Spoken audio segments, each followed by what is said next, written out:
Hi, I'm Jeff Hawk, and this is New York Real Estate Power Players podcast. And in the program, we cover real estate, technology, and social media. I'm really happy to have on the program today with me Eric and Jake Wegweiser from HCI.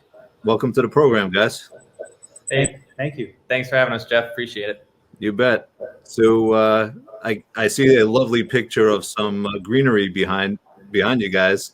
Can you talk about what HCI is so my audience knows? Sure. So the greenery that you see behind us is a preserved moss wall. It's a prototype that we developed that we can show some of our clients. So when we blow these up on a larger screen, they can get an actual visual and you can touch it, feel it, and everything else. So it's kind of cool to show, a visual beforehand. And you guys are in the horticultural business, but in particular, the reason we got connected, you do these type of displays in gardens and so forth, landscaping in commercial properties and high-end residential in New York. Is that right? Yeah, that's correct. We really use it as an art-based element that we supply and design and service, like you said, commercial and residential offices. So it's an interesting business, and I always love talking to fathers and sons that work together. So we'll cover that later on in the show. But I guess, Eric, talk about how your family got involved with the business. I understand your father was involved years ago. It started 1976. So talk a little bit about your journey getting into the family business and how Dad even got involved years ago. Sure. So my dad was an artist. A starving artist, to say the least. He was a sculptor back in the 70s, and he had a storefront in Long Island. And a friend of his, who he became friend with, also had a storefront, a plant shop that was in the corner. One day, a real estate owner came in, a landlord came into my father's potentially future partner's shop to want to put plants in his lobby and to really address the decor of the entranceway. And of course, my father's partner said, sure, I would love to help, and just didn't know how to design it. So he came over to my dad and he said, would you collaborate with me? Would you help me on designing this lobby in New York City? And so they made the trek in and they designed the facility and the lobby, and it was so successful that it expanded to more than one lobby, expanded to multiple lobbies, and the business started. And when did you get into it? So I imagine you went to college, you have a college background, and then you joined that at some point after you came out of school.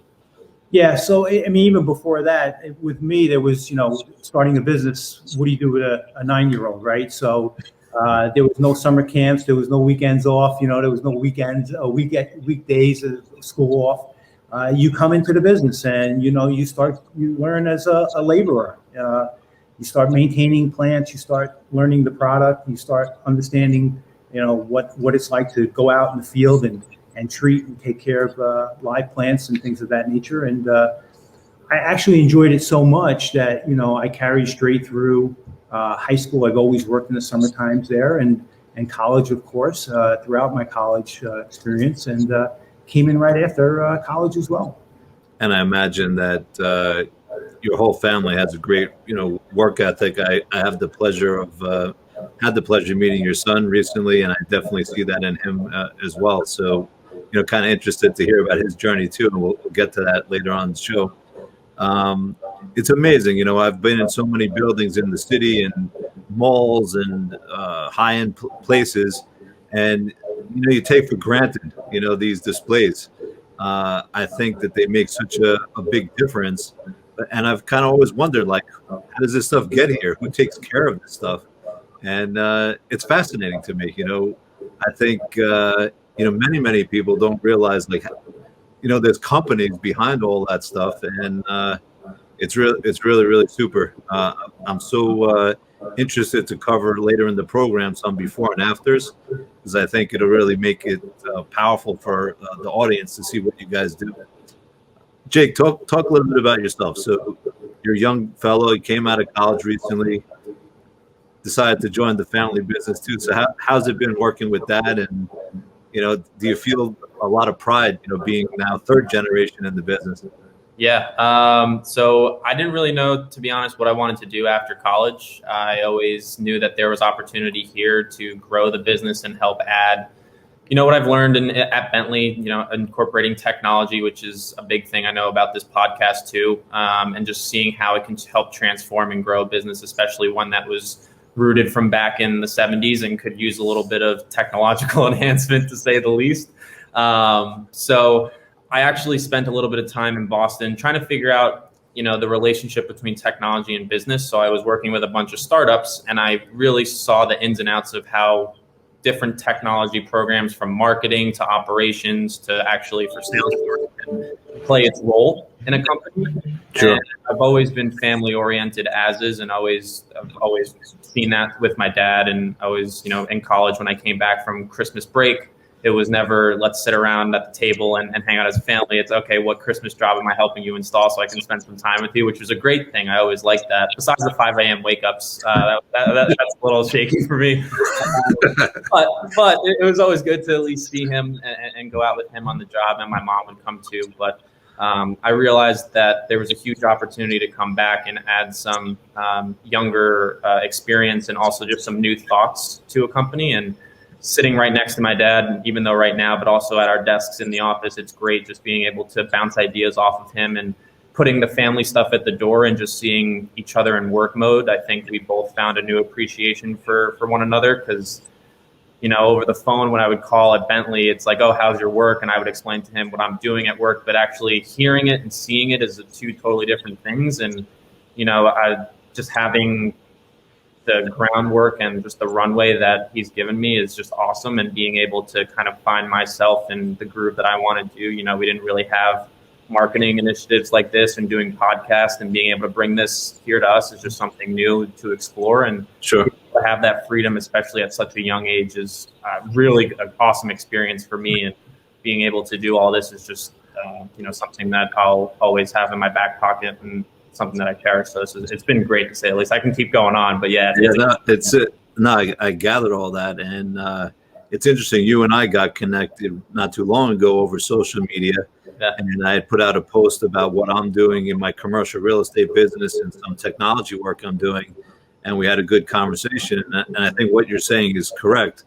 The guys that I work for, the commercial developers and builders, and what they say is every company is a technology company nowadays first, and their product second. So if you don't embrace some of these newer ways of reaching an audience, in a way, you're kind of missing out on opportunity. So the fact that you're recognizing that and really embracing it, I think it's going to be a differentiator in the business going forward. Yeah. So I guess we all know what the world condition is. We're coming out of COVID. Hopefully there's some end in sight. There's a vaccine now. Things are starting to look a little bit better in 21 than they did in 20.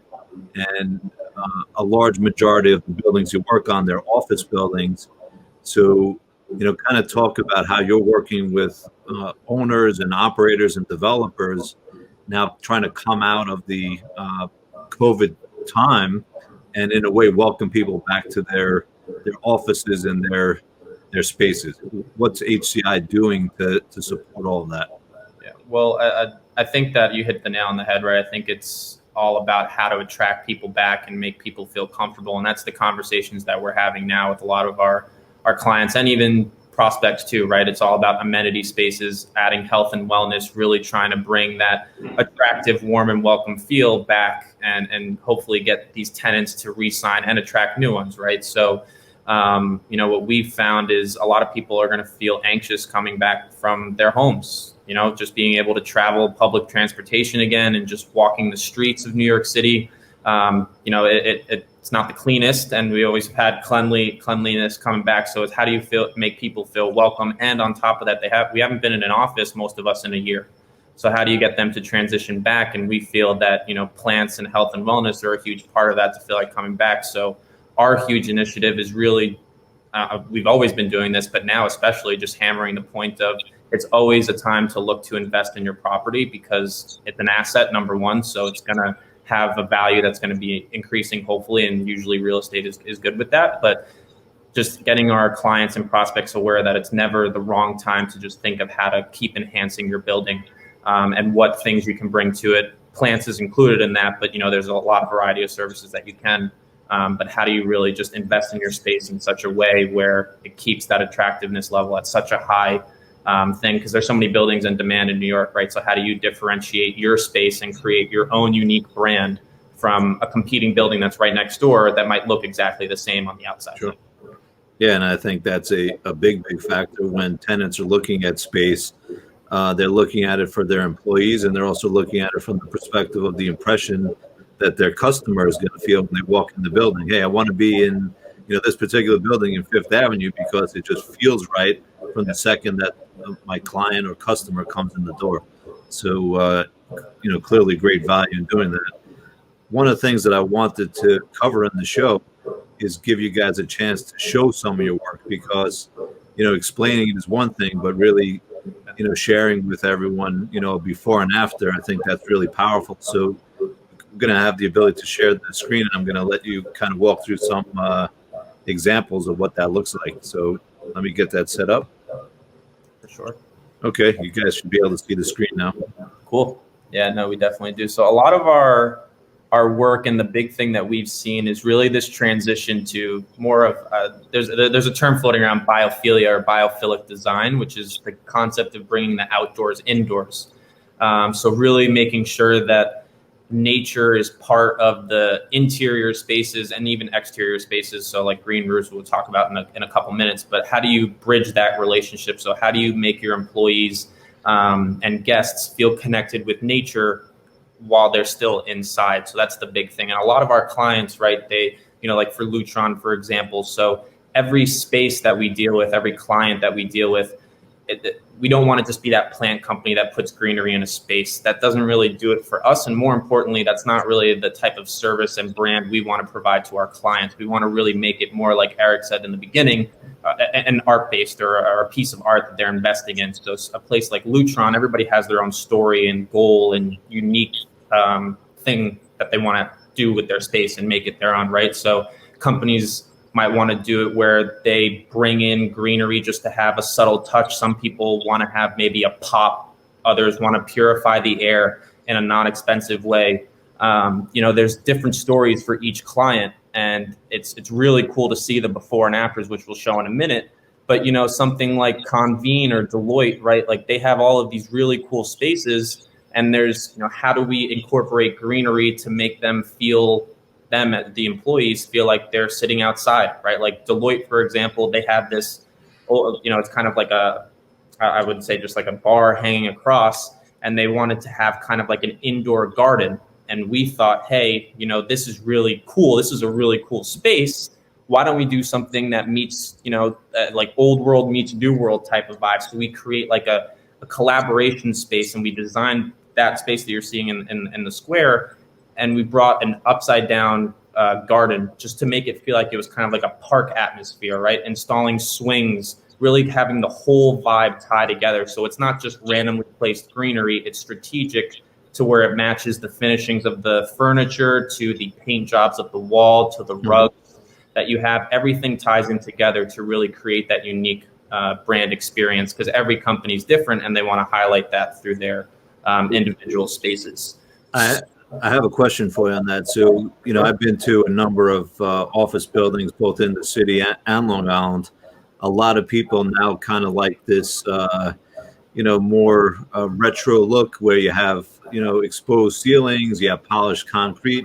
So by design, those are a little bit colder, right? Mm-hmm. You don't have carpet, you don't have like the ceiling tiles. So in atmospheres like that, how are you using the Softscape to kind of warm up the environment? Can you talk a little bit about that?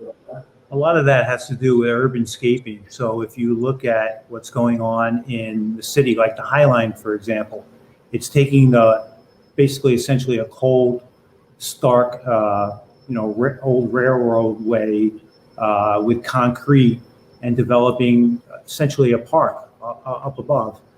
So the concept was brilliant. Now it's taking that similar concept in different forms and different elements and different art, if you will, within each unique environment space that we currently encounter.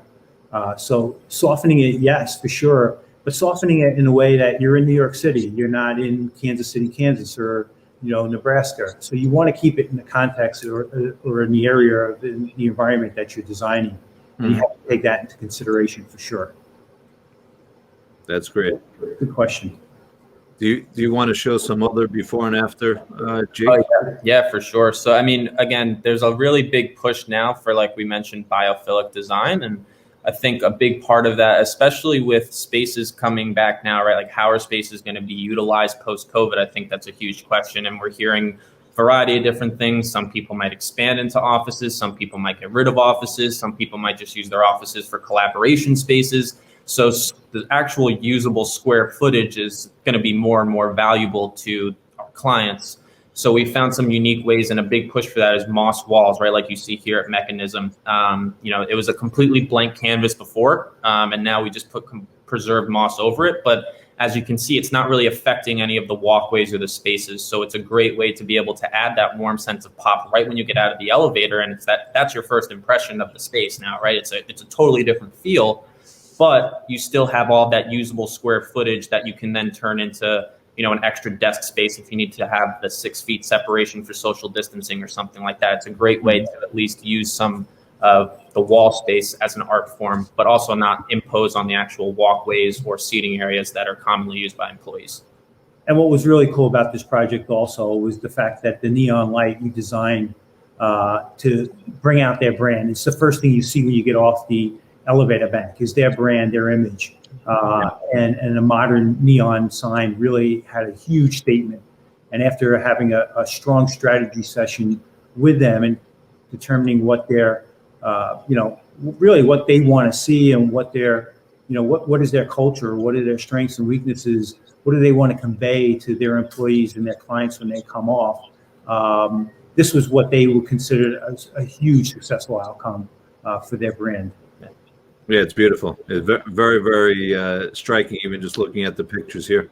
The last two that I'm going to show, and I will definitely be able to make this available to whoever wants to see it in the audience after who connects, but it even extends to lighting and things like that and contemporary art forms, right? Like we've dealt with Porsche, and what they wanted to do is that they have high-end cars and high-end clients and a bunch of big spenders for cars than people who like to invest in those items as well. So they wanted to be able to have something in their showroom to highlight that and to match with the holiday season. So they didn't. A lot of times now it's very delicate with the situation in terms of non-denominational designs and not really doing the traditional Christmas colors. And that's what they wanted to highlight, which is really just having that neutral look, but it's still that holiday feel. So being able to combine different, you have the lighting colors of Christmas, but you also have the unique contemporary design of the actual manzanita tree that you can do a lot with. So I think that was a really cool story that we had there, just to be able to make their showroom stand out. And at nighttime, we have cool pictures of that, but it really just shows a pop when you're driving by on the highway or in the street. It just highlights that purple color is what I'm looking at. But there's one other screen that I want to share that just shows a really good before and after that I think would highlight everything that we've been talking about. So, and it's one of a kind. It's fabricated and made in-house, and it's something that we make custom. So the sizes and the widths and everything is custom made for the client in the space that it's intended to go into. Mm-hmm. And the last one that I want to show you, this is a true before and after that I thought would be really cool to show everybody. On the left, this was actually a moss wall that we just did at another showroom for a company called Healthyline, but their whole motto is about health and wellness, bringing warm looks to the space, and really using greenery and that biophilic design to help purify the air and promote that whole wellness initiative. Mm-hmm. And on the left, these are two pictures. My Photoshop skills are not the best, so bear with me. I'm learning that. But on the left side is the before work, right? So that was a completely blank canvas.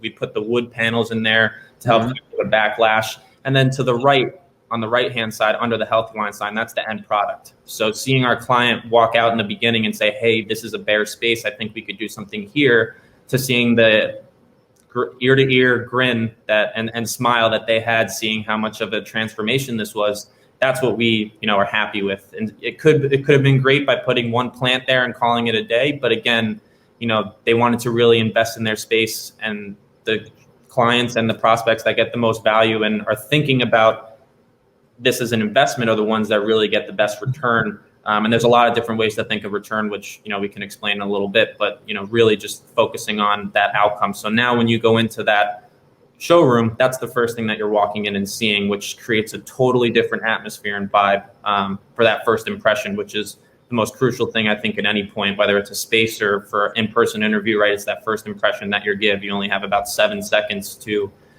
make a first impression. So what is that? And I even read a study that 55% of first impressions are based on what we see. So more than half of the first impression that you're giving is based on visuals and what someone either sees of what you're wearing and how you physically present yourself, or of the actual space that you're a part of. So it's really, really important. That's what we convey to all of the people that we work with is, always be thinking about how you can change up your space, invest in it, and really just take it from where it is now, which is already great because they already invested so much time and money and effort to design it beautifully. But how do you iterate on top of it to continue making it more and more welcoming, a bigger pop, and just more inclusive to the goals that they're trying to achieve? So one of the things that I wanted to ask you guys, and it's just because I don't, know the industry. Some of these things I would imagine need, regular care and feeding, and others are more static. So can you talk about when you're working with live materials, how does HCI get involved, and how do you care for the stuff that's deployed into a customer space? So from start to finish, we're really collaborative and hands-on. That's our approach. We really like to be more of that consultant, and that's what we consider ourselves as. We're not a company. We're a plant consultant or a wellness consultant in my mind.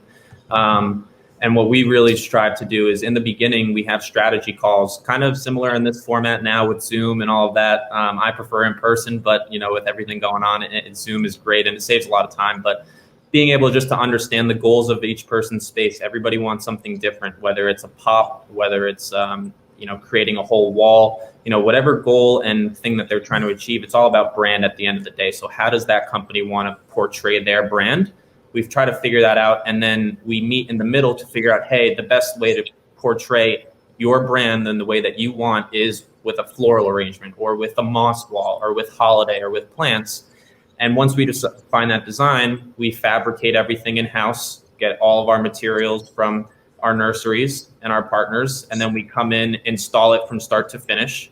And if it's preserved moss, that lasts, we leave it, we stay, we spray it here and there, but there's not really a lot of maintenance. But if anything's live, we actually stay with our clients onward after we install to make sure that we either, if it's interior, we guarantee the plants. So we make sure that it's all alive and well. And if anything needs to be replaced, we help take the burden. So it's, that extra insurance policy, but we always want to make sure that we're not leaving our clients high and dry, because at the end of the day, if they are making the investment in the greenery or in any piece of artwork, you want to make sure that it always stays looking tip top, especially for the Fortune 500 companies that we deal with that have some of the names that they do, and with everybody coming back, you don't want things looking brown or black or dead, right? You want it to be green and lively and full of color. So we always make sure to never leave our clients and prospects or people that we work with high and dry, and try to maintain it the best we can, for sure. That's great. When you talk about service, I think another thing that's imperative, and I guess this is where I got a little bit of my old school from my dad, is that everybody in our organization, doesn't matter if you're in sales, it doesn't matter if you're on the trucks, it doesn't matter if you're a technician, we're all cross-trained.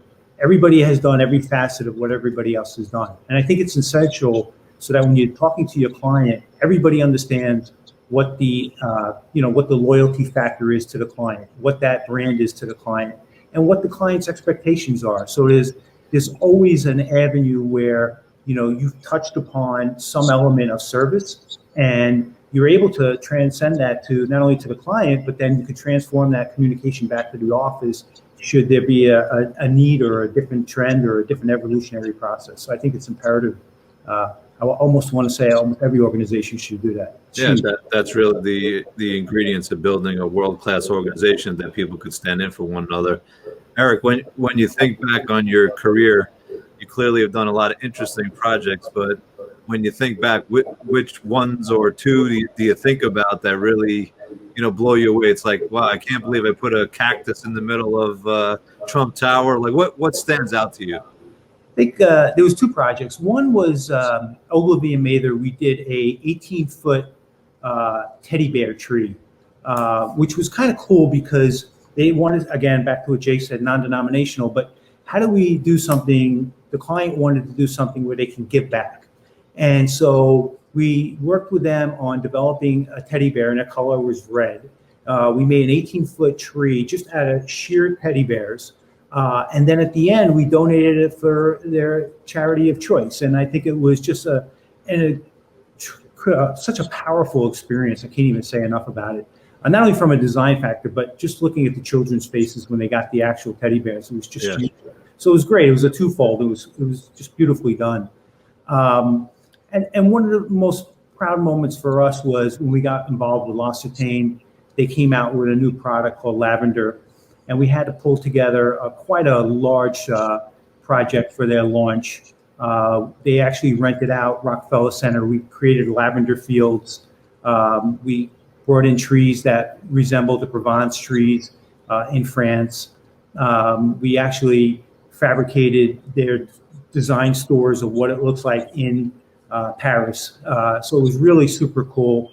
We got such good reviews, and they had such a wonderful launch from that it was just a super proud moment. And it's something that I'll never forget the experience. It was just an awesome experience. And Jake was really too, even as a young kid. For that teddy bear. For that teddy bear tree, my contributions was jumping through the teddy bears and sliding through in the lobby, and not letting the last teddy bear go. There was one piece that was missing. I was held onto it, and it went to good use. I definitely let it go at the end. But yeah, that was my help when I was 9. A little bit different than his. That's cool. I'm going to put your. We're getting close to the end of the program. I'm going to put your contact information on the bottom, and then I have my final couple of questions that I always like to ask everyone. Yeah. So.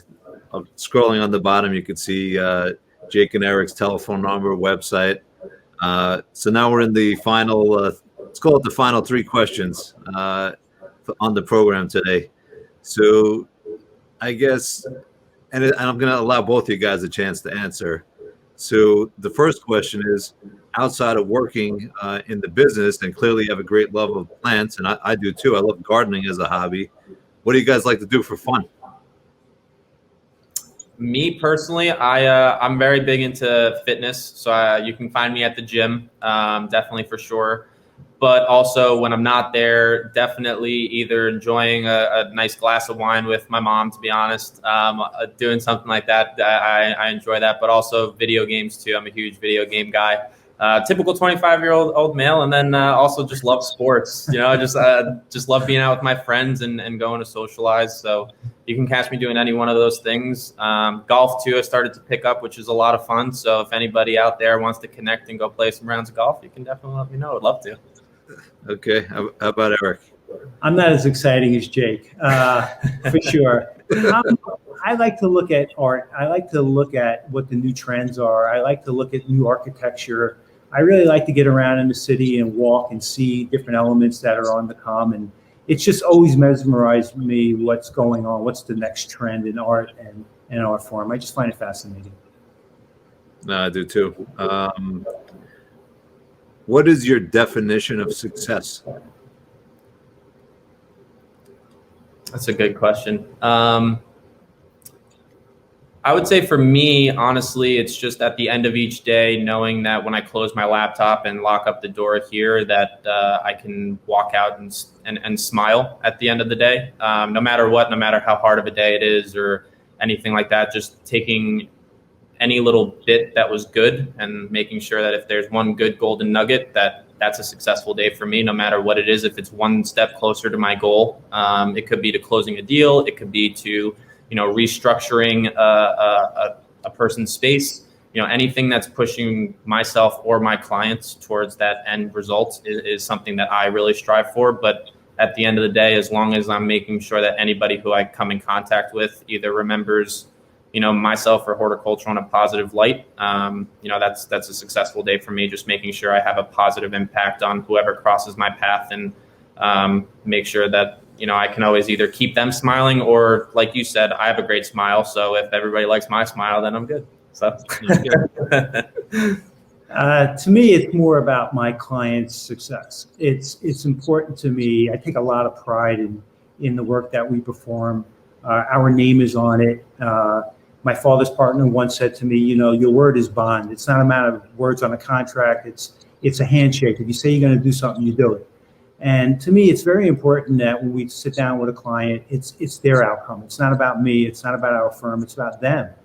And I take tremendous pride in that our average retention rate is 19 plus years with our existing clients. And it's no small feat to say that, it's a great thing that we've accomplished, but it's even greater that we have such great relationships and great partnerships with our clients. And I think that to me is super successful. Yeah, and I mean, from my perspective, looking in on any business that could survive not one generation, two generations, now third, that's a huge testament to the type of business that you guys have and the way you treat people. So it's an amazing story, just being able to now pass it off to Jake and have him in the business. And then I guess the last question that I have is, and you touched on it to some extent, but what do you think is your lasting impact to your industry? What's the impact that you want to leave on the industry? That we're number one in what we do in design, execution, implementation, and again, a successful outcome for our client. There is nobody that's going to work harder than us. I can tell you that in providing these things, nobody. And we will go to the nth lengths. This stuff that we've done behind the scenes late at night that our clients will never ever see or know, but we put it together, and that's what they hired us to do, and that's what we have to do. That's amazing, and that's a great story. So, guys, we put your information on the bottom before. If there's any other way to reach you, where else could they find you? What other channels are you on? Yeah, you can find us on Instagram, HC Inc. Designs. We're doing a whole new initiative there, and that's really just where all the visuals will come. It's a very visual space, so you can see all of that. LinkedIn as well, you can connect with myself. You can connect with Eric. We're pretty active there, and as well on Facebook. Any of the social media links, you can always connect with us. We're posting pretty frequently now. So. Okay, that's perfect. And I'm Jeff Hawk. You need to connect with me on commercial real estate or technology around real estate, 516-636-6600. And that's a wrap.